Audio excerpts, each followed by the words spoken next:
Please welcome Rick Murdock.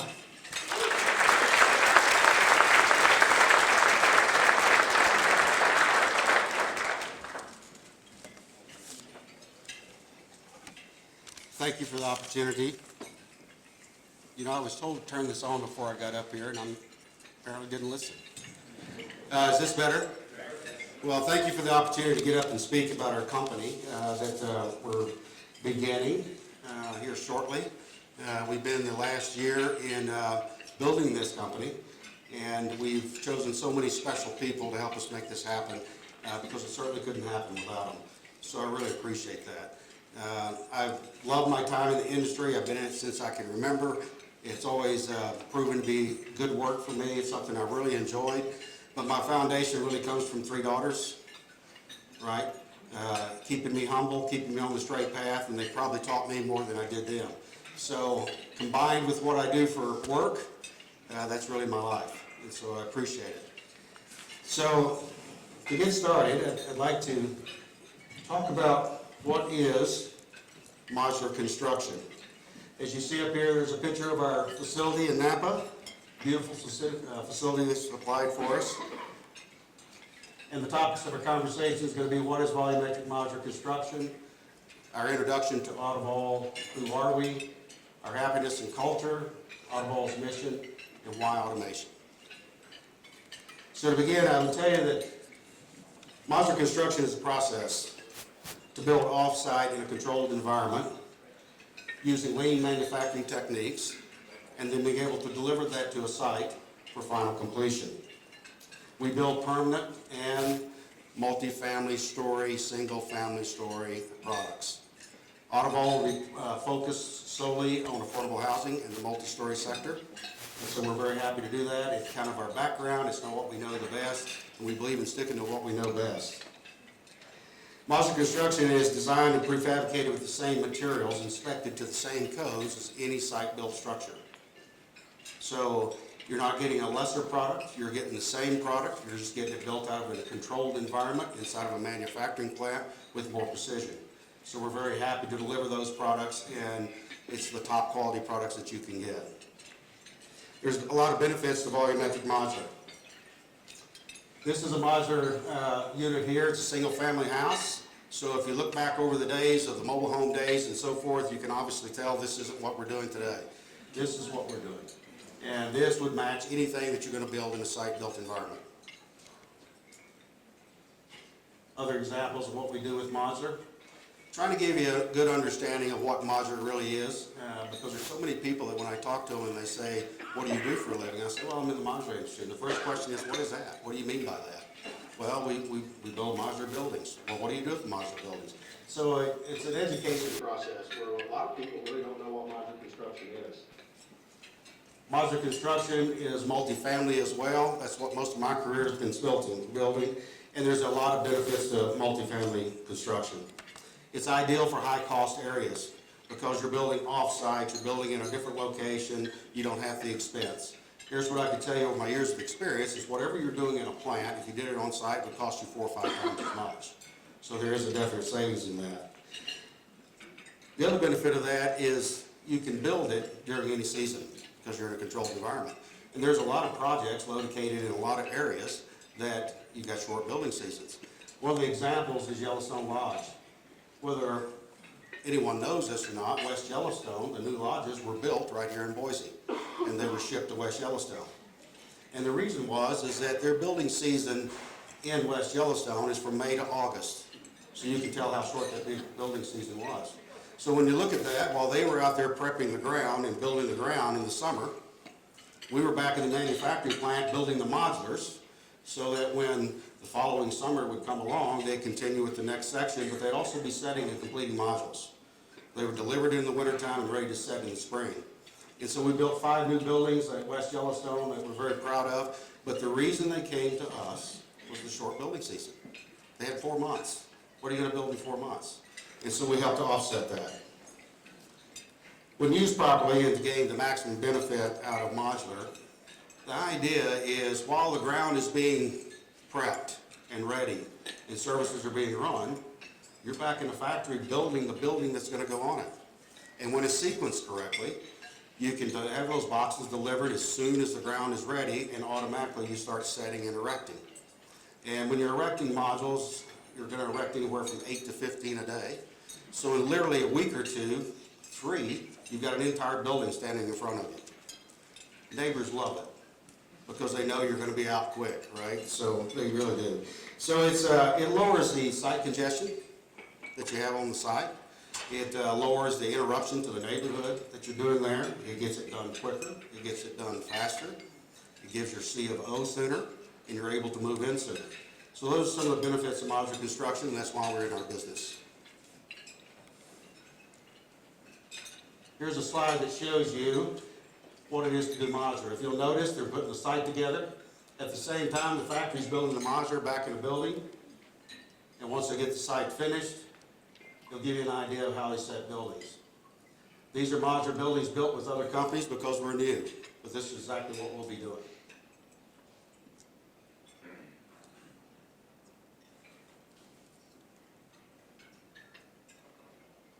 Notice the speed of that. We're not quite that fast, right?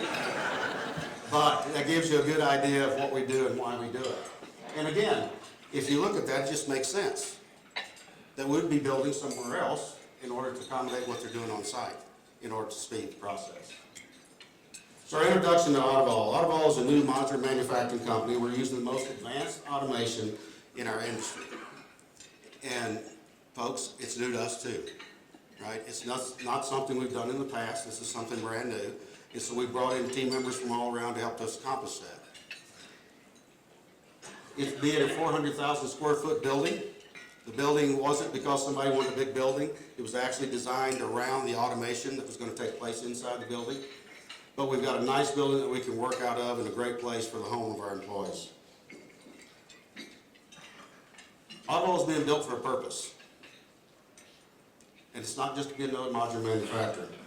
Our purpose as a company was formed particularly to help address the affordable housing crisis that we're in today. And it is a crisis.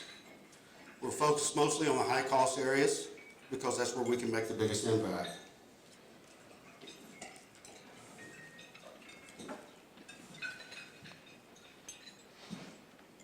Construction costs continue to go up, and that's one of the reasons why we're doing automation. It helps lower our cost. But it's gone up to such a point to where this is an example in California. Now, what's odd about this is it's 1,288 square foot for $1.8 million. So that kind of gives you the idea of what it costs to buy a home in some of those areas. And the general population couldn't afford that, most likely. This is the areas around our country, because it's not just an isolated area to the west. It's all over our country. And this is for a single one-bedroom unit, when you're paying rents as high as $3,700 a month for a one-bedroom. And even at your lowest, you're paying $1,700 a month for a one-bedroom. Again, that's not affordable housing for the working class or the middle class. Specific companies, I put this up here because Caleb Root, the owner and president and CEO of TPC Housing, Pacific Companies, is a partner in Autovol. He's also our managing partner in ADM. And look at the comment. Here's why he did it. I never wanted to be in the modular manufacturing business. It's truly been born out of a tremendous frustration with seemingly never-ending and rapid cost escalations coupled with construction schedules that continue to grow longer each year.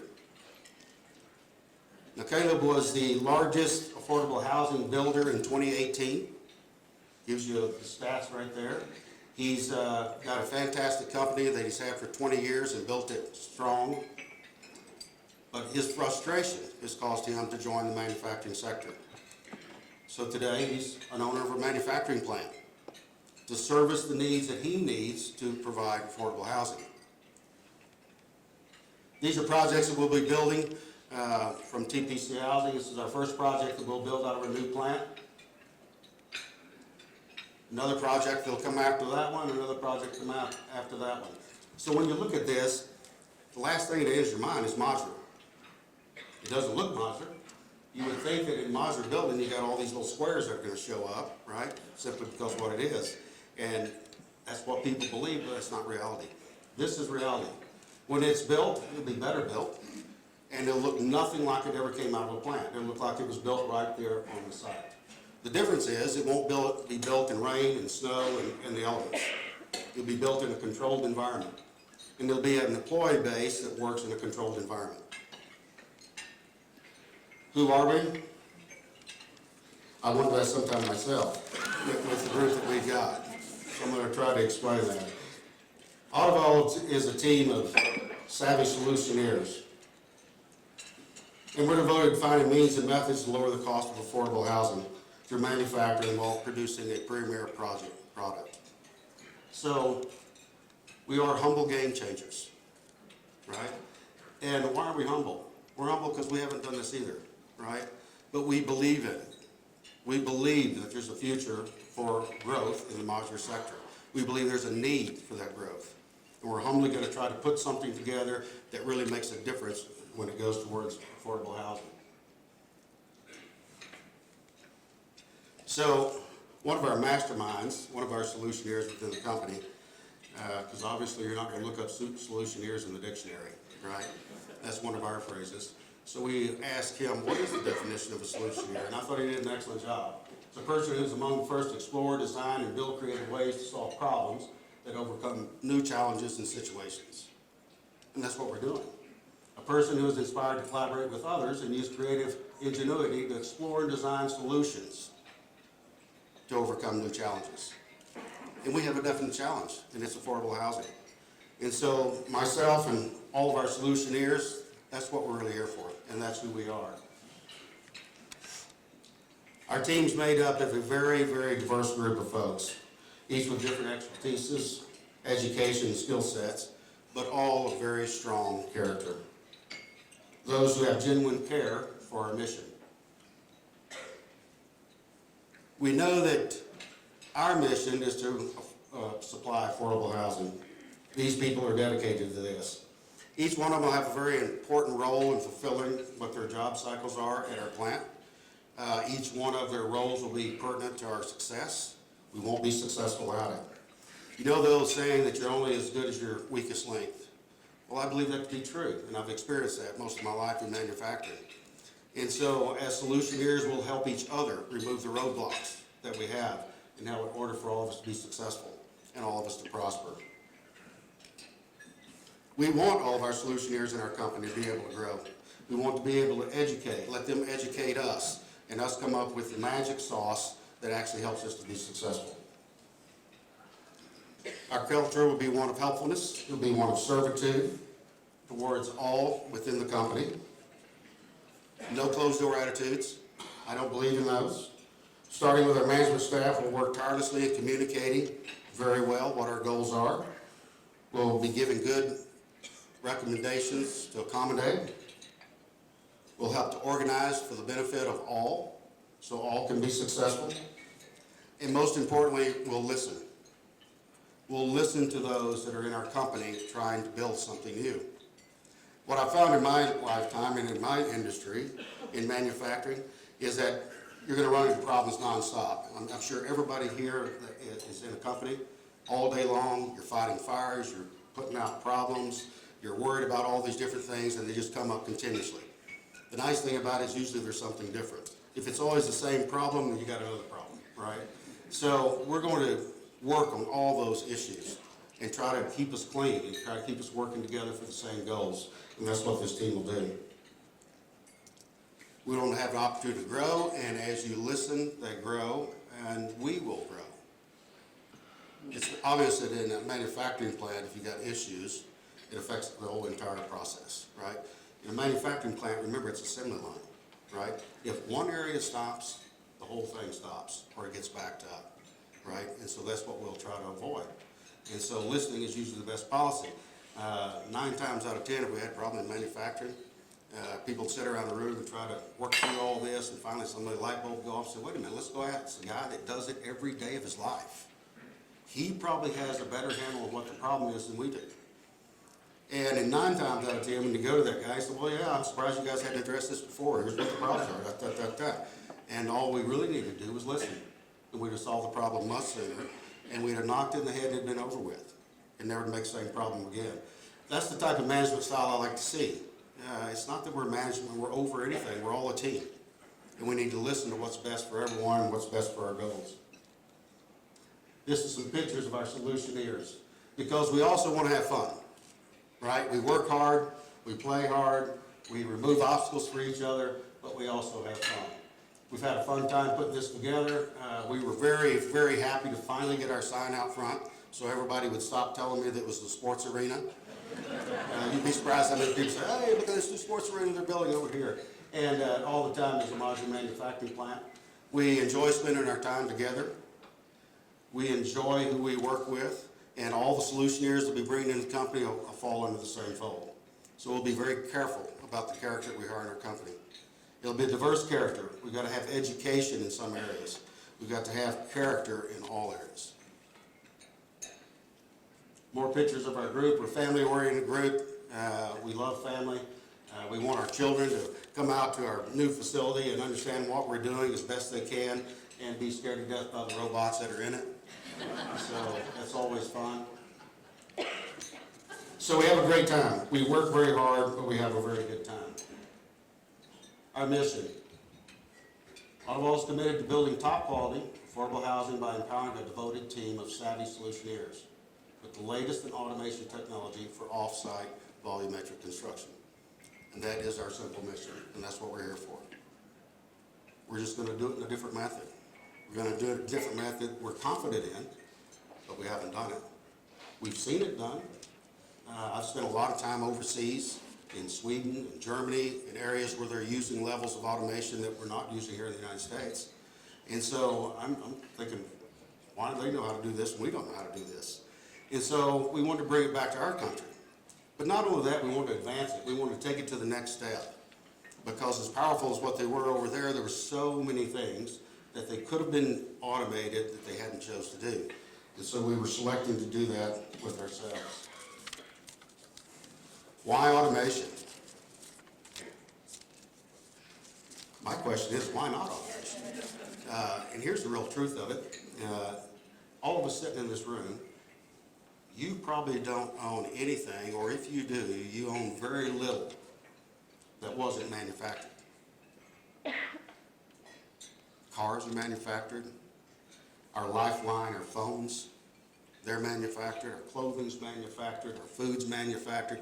Everything that we do in our country is manufactured, except for housing. So you have to ask yourself, why is that? Obviously, they found a good reason not to build cars out in the pasture.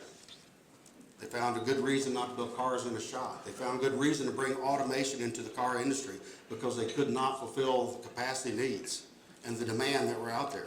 And so they brought automation into that. And if you're driving an automobile today, it's a work of art. It does everything for you if you want it to, right? And it'll get you where you want to go in comfort. That couldn't have been done those years ago before they ever adopted these new policies. Your cell phones, my goodness, how often do they change cell phones? They change them constantly. I know, I buy one, 2 months later, it's obsolete because a new one came out, right? It's non-stop change, and it's because it's manufactured. It is to serve the masses. Here's what I would suggest today, that affordable housing is a crisis level, where the only way to meet that crisis is no different than all these others, is through manufacturing and automation. And that's what our company's doing, is we're trying to automate, we're trying to set the precedent for the future. We're trying to be able to supply for the demand that's out there, and supply at a cost that people can actually afford. Construction robots disrupt an industry, and this is true. Up in the far right-hand corner, that is a sample of what we're doing. It's a simulation of what's going on in our plant. Some of the benefits of this is heavy lifting. In most of the modular manufacturing plants, if you've ever been in one, you're under construction, you're building, right? And so people are carrying heavy loads all day long, and they do it for 8 hours, and mostly 10 hours, right? And that's all they do. And so most of the time, by noon or by 1 o'clock, they're exhausted. They're tired because everything they're doing is heavy lifting. Automation takes away the heavy lifting. It does away with that. And in our company, automation does all the heavy lifting. It'll do the framing. It'll do the floor coverings, it's going to do the decking, it's going to do the sheetrock, it's going to do all those heavy materials that are based on building a product and take the load off of us, right? So that's one of the reasons why it's so important that we do this correctly. With automation, you picked up speed to reach your capacities. You limit your workforce to some degree, and that's a big issue. You know, right now, if you own a business and you're out there working, you know that there is a limitation to the workforce. And then if you want a skilled workforce, there's even more limitations to the workforce. And so in order to offset that, automation steps in. And it's not that we're going without humans. Human capital is our most important thing to Autovol.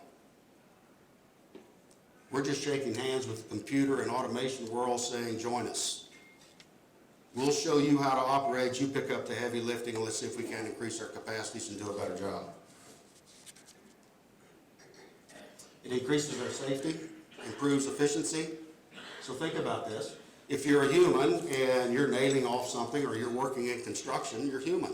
So you're not going to do it the same way every time. You're not going to do it the same way every hour because you're human. Your body's going to operate a little bit differently. With automation, we get precision, and precision's important. Every time it's the same. Every time you can count on it being the same. And so you're able to build a precision structure.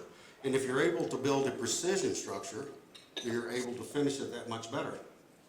I can tell you a lot of finishes in constructions are difficult due to the unprecision or imprecision of structure, right? And so that's what we're trying to accomplish with what we're doing. The role of technology is changing. It's changing at it is. We know that we're going to change. We know that automation is coming. So where is the best place, the best usage for that automation? Where is it that we can get a group of people together, combine it with automation, and produce a product that is helpful to our communities? Aspects of change, automation system, advanced robotics, BIM technologies, they continue to develop. Every time we develop something like that, it lowers our cost, it increases our capacity, it makes us more efficient, and that's what Autovol is about. We want to be able to be efficient in what we do, to provide what we need for the demand that we're asked for. Just words to ponder. I believe this, so I use this more than just now, because to me it's the real truth, right? We have to accept change, because change is never ending, right? And it's those ones that grasp there is a need for change and they drive that change. Those are the ones that I feel are successful. Those are the ones I feel that make the difference in what we're doing every day. So those who made this possible, when I say made it possible, I'm sincere as I can be. The Pacific companies, I talked a little bit about Caleb Rubin, the Pacific companies. Without their involvement, this wouldn't be happening. Without Caleb's frustration, this plant would not be happening. He is a key ingredient to everything we do. He'll be the supplier of what we build. Most everything we build will be for his groups, and it'll be affordable housing. It'll be what he has a sincere desire to combat, and that's high cost. I can tell you from knowing him personally, he genuinely grieves for people who can't afford the place they live, or the ones that have to commute, adding hours to their day and less time at home. So he'll be a very key ingredient. Very happy to have him on board. And I can tell you with Caleb and with the rest of the group up here, it takes courage. It takes courage to step off and do something that you haven't done. And it takes belief. It takes belief that you have the right human capital to get that done. It takes the belief that once you get that done, it can make a difference for the enemies that are out there. And ours is all high-cost housing. Zions Bank, Banner Bank, thank you so much. Obviously, you had the belief in this team, the belief in this company, and the belief in our industry to support us. Thank you very much. It's very important. House of Design. House of Design is the one creating our automation. And I can tell you that House of Design, I originally started this in Sweden. I was working with a company out of Sweden. I can tell you that working from here with a company in Sweden is not easy. You don't get much sleep because they're awake when you're supposed to be asleep, right? And it was just more difficult. You don't have communication lines. You don't see them face to face. You can't sit down around a table and physically go to work on something other than occasional visits. That and their timelines moved me away from Sweden. We came back to wonderful Boise, Idaho, and the whole time we had someone sitting right here in our backyard that was capable of doing what we were doing. And so we made the offer, they courageously accepted, and they're a big part of the team in creating our automation. We have Wixford Technology. That is part of that Sweden group. There was a couple of medical giants in there that I didn't feel like we could do without, and so we contracted them to help us build this thing, and they're active. But we're working through that. It's just another one of those stumbling blocks that you have to get across. So we're working. We've got the cans with the wire to it, so we can talk and do all those different things. We're doing real well making our way through all of that. So we're very happy to have that. The office is beautiful. They did a wonderful job. Our manufacturing facility, we're that far away from getting our C of O, probably sometime the 1st of January. That plant will get a C of O on that. We're inside fitting the plant out as we speak with automated gear, automated equipment, and with typical manufacturing gear. We've got our wonderful team of Autovol solutioneers working on that, and they will be the foundation of what we're starting our company with. Guys, if you would, could you stand up, please?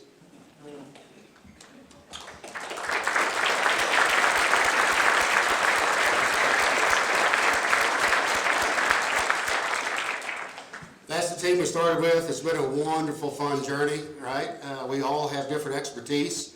We're all very different in our own ways, but at the same time, we all have a common purpose, and that is to do what we're doing with Modular in order to advance our industry further along the way, because I believe our industry will be the answer to affordable housing at some point in time, and Autovol here is to prove it, right? I can tell you I hadn't built my first one yet, and so I'm talking out of turn, but I'm confident with the team that we have here today and the team that you saw up here that helped build this company, that we will exceed our goals and we'll be a very successful company. And we'll be bringing a lot of solutioneers into the company. We're planning probably somewhere around 250 to 300 people working for us, all of good character and all with the same purpose that we have in our company today. So we're very proud to say that we're ready to start hiring, right? So we're looking for those good folks.